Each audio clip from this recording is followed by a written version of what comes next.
In the dry land of northern Nigeria, there once lived a young man named Usman. Usman slept beneath the bridges of Lagos, where the rich passed above him without ever looking down. The bridge had become his house, his shelter from rain, and his only companion in the cold nights. Every morning, before the city woke fully, he would rise from the hard concrete with aching bones and an empty stomach. Even water to bathe was no longer free. In that city, even cleanliness had a price. Each day was a battle for survival. The smoke from the dirty gutters mixed with the heat of the roads, and the toxic air slowly stole the strength of poor men like him. But Usman endured it all, not because life was sweet, but because back home in the north, his sick father waited for him like a dying candle, waiting for its last breath. The old man suffered from a disease no hospital could cure in his village, let's say in his hometown. Usman had no mother, no brother, no wealth, no inheritance, only responsibility. So he came to Lagos believing what many young Nigerians believe, that the city of noise and endless traffic could change a poor man's destiny. He thought hard work alone could save him. He thought suffering had an ending. But listen carefully, not every poor man was born from laziness, and not every suffering began with the victim. Usman's father was once the son of a powerful politician many years ago. That old politician had money, influence, and men who praised him day and night. But his heart was closed to the cries of the people. While villages lacked water, he built mansions. While children learned under broken roofs, he sent his own children abroad. He loved power more than humanity. The elders warned him long ago that greed eats a man from the inside before earth finally buries him. One terrible night, this politician was involved in a fatal accident. He spent months in a coma, and all the wealth he had accumulated disappeared like harmattan smoke. All his children sent abroad came home thinking everything would be fine. But they ended up spending all he had to bring him back to life. The same people who sang his praises vanished. No one came to save him. No one remembered his sacrifices because he had sacrificed nobody but the people. That is how Usman's father became poor. That is how the family fell from power into suffering. And that is how the sins of selfish leadership began chasing innocent generations. Usman, unaware of the deeper chains holding him captive, continued suffering in Lagos. He ate whatever his hand could find, not what his heart desired.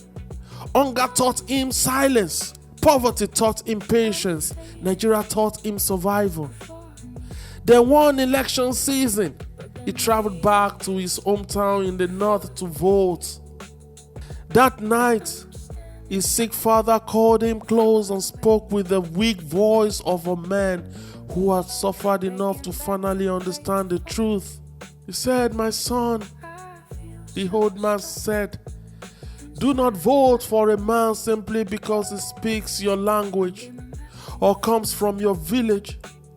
A nation is not built by tribe, religion, or friendship. It is built by vision, wisdom, justice, and compassion. Usman listened quietly.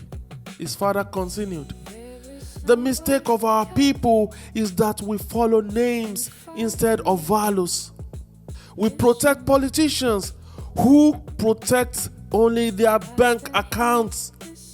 That is why the poor remains hungry, while the powerful grow fatter every year.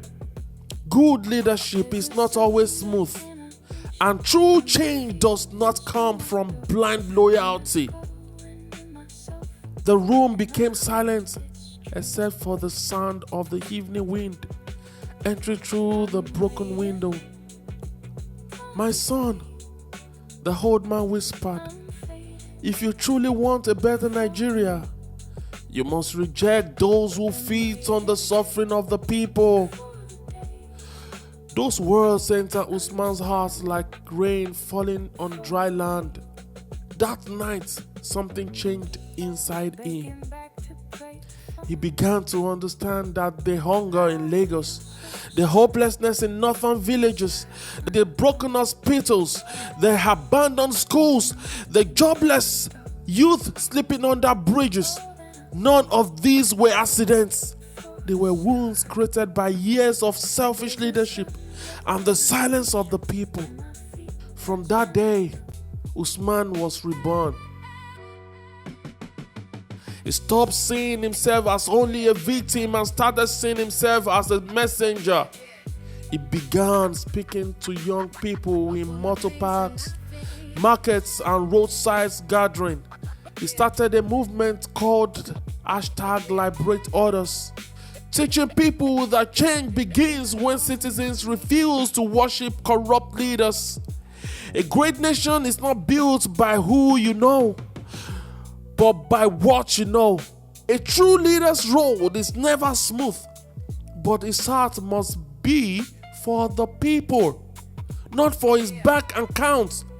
Looking at how you are living under the bridge, that is what these greedy politicians have done to us. They eat tomorrow's food today and leave the children with empty bowls. If you want change, my son, stop following the old pattern. Silence will not save us. Hopelessness will not feed us. Only truth and courage can liberate the weak and heal the wounded nation. And slowly, the very truth began rising from the ground. The silence that had protected evil for many years began to break. The hopelessness found courage again.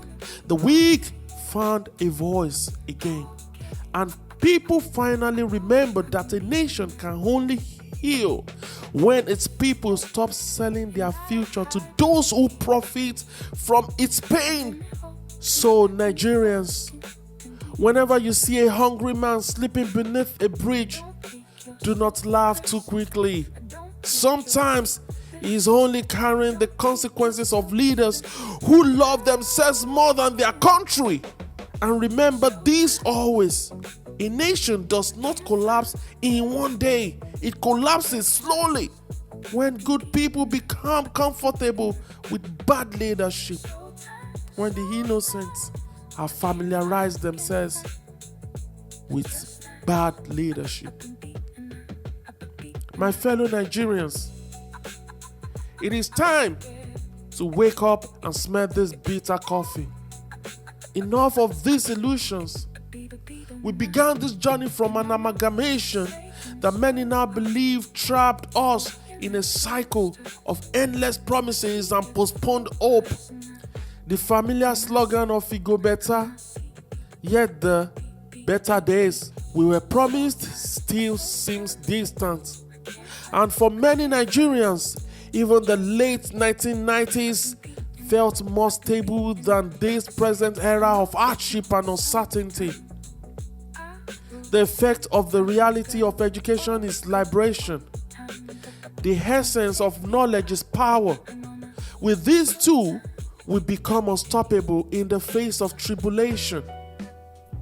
Welcome to Brother John's series podcast, where truth is acknowledged while silence is felt. I am flesh and blood just as you are. Your name may be this and yours might be that, but mine is whatever you call me, and my last name remains kept against. Today, I have the privilege to discuss a cycle that has stung us thus far and that has caused us some slack. Chains of power, the Nigerian political trap. Are we really trapped politically? I stand in solidarity, first as a human being, with every Nigerian whose sacrifices have been ignored and whose struggles may never receive true justice. Secondly, my heart remains heavy for those who suffered during the tragic EndSARS protest. Lives were lost, dreams were shattered, and yet, with time, the pain has slowly been pushed into silence as though it never happened. One of the greatest tragedies of our nation is not only corruption or hardship, but the gradual disappearance of sanity, compassion, and morality from our system of governance. If I had the power to restore one thing to this country, it would not merely be wealth or electricity, but the return of conscience, humanity, and justice to our leaders and institutions. If there is one thing I will strip from this country without hesitation, it will be the uranium buried beneath Adamawa State and Plateau States, followed closely by the crude oil hidden in the private wells of Nigerian senior political elites. A nation's wealth has been seized by a privileged cycle, guarded and inherited as though the resources of millions were nothing more than a family estate. A dangerous pattern has emerged, where the people's own resources are recycled back to them as political favors during elections. Poverty is sustained so that citizens remain dependent on crumbs presented as empowerment. They weaken the people only to return later with token relief and expect gratitude in exchange for votes. Who does this? But should citizens celebrate being handed back a fraction of what was taken from them in the first place? What is called empowerment is too often packaged as kindness, when in reality it is the people's stolen wealth. Morality has become nothing but a prejudice in the corridors of power. Guilt is worn as pride, integrity is an empty void, and maturity is merely a loophole exploited by those who should know better. Is there any escape route left to save this nation? Or must we continue watching the persistent evil flow from these politicians and their allies? Yesterday might have been your last day because today is not promised in many parts of this country. Should we continue folding our arms while clueless politicians snatch our happiness and deprive us of the joy we are entitled to? What have we done as a people to deserve this mess of governance? How did we allow evil to parade openly in our lifetime? Should we blame our fathers or accuse our mothers for the silence that brought us here? Do you think your children will not one day question your complicity in this silence? Fear is the plague that has held us down this far.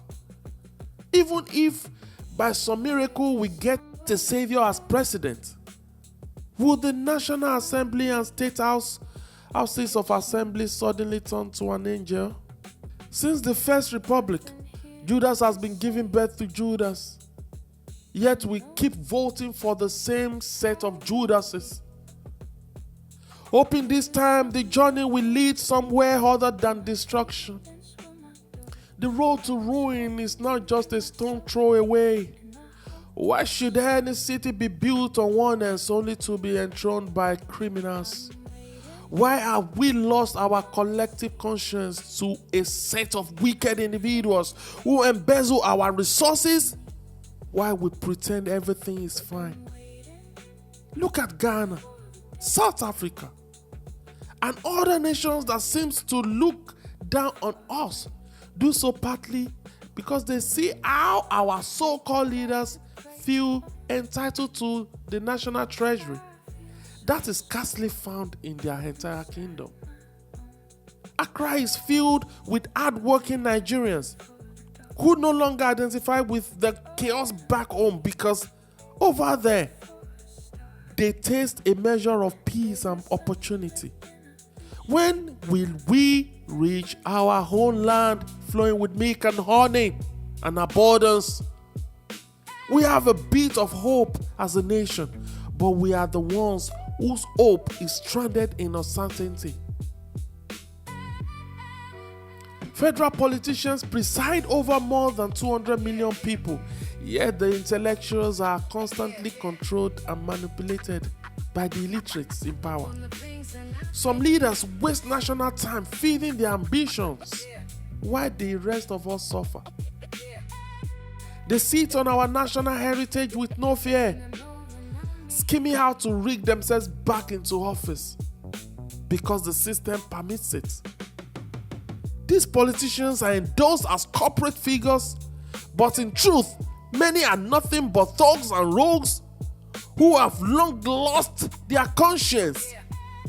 Take this as my word.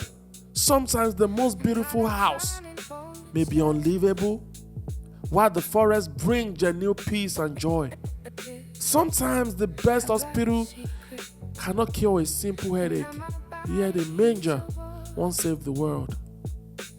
This is why we must find the courage to liberate ourselves before others. Oh, my nation, Nigeria. On the street of Lagos, the Hausa man hits like a pauper, the Fulani like a miscreant, yet when election season comes, they return to vote for the same forces that guarantee their continued misery. The Igbo man builds empires in Lagos, businesses, buy houses, and momentarily feels he has a country, only to realize after elections that he has no real share in the national cake. The Yoruba man, whose voices often echo strongly in national conversations nowadays, sometimes place personal or the president's interests above collective action. At times, there is a tendency to act as though Nigeria cannot function without them. Yet the reality remains that hardship does not discriminate. The same suffering shared by the region eventually reaches another. The truth is that the same punishment portion for the goose goes to the gander. What benefit does Nigeria have that is different from individual region or different region? Some say a nation not meant to be together has no business staying together. But I say, whether we agree or not, a nation run by government is one. The real question is, how do we deliver ourselves from the evil that has chained us together? You have your demon, I have my demon. Why is your demon oppressing my demon? In the same nation that we call ourselves one. In this current republic, I have seen an innocent Nigerian woman burnt alive with a child simply for being in the wrong place at the wrong time. I have seen citizens deliberately vote for leaders who will embezzle their commonwealth simply because he is from our tribe. I have heard terrorist sympathizers giving platform on national television. Yet I have rarely heard genuine, sustained investment in health, in education, or even the space sector beyond newspaper headlines. I have not seen stable electricity for our giant organization and industries. I have witnessed national career announced with fanfare, only to be exposed as lies. I have heard of activists abducted in a so-called democratic nation by the very authorities and agency who swore oath to defend the Constitution. It is becoming okay not to be human. Seriously, because everyone else seems to have stopped trying and suddenly grew hesitation for saving the future.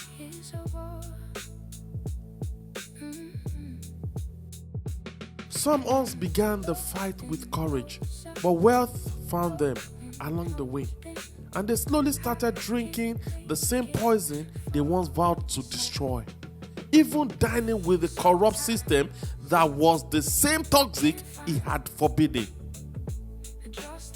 Fellow Nigerians, the political change cycle continues because we allow it. The same faces, the same promises, the same betrayers. The time for silence is over. We must break this cycle, not with violence, but with awakened minds, demanding accountability and refusing to be pawns in their tribal and selfish games. The power belongs to us. The question is, when we will finally use it. Tag every institution that must be preserved in the political space of this nation. I tag INEC. Give us what we vote for. Aluta continua. Victoria Asata. Thank you for watching till the end. Till Thursday, stay safe out there. Bye for now.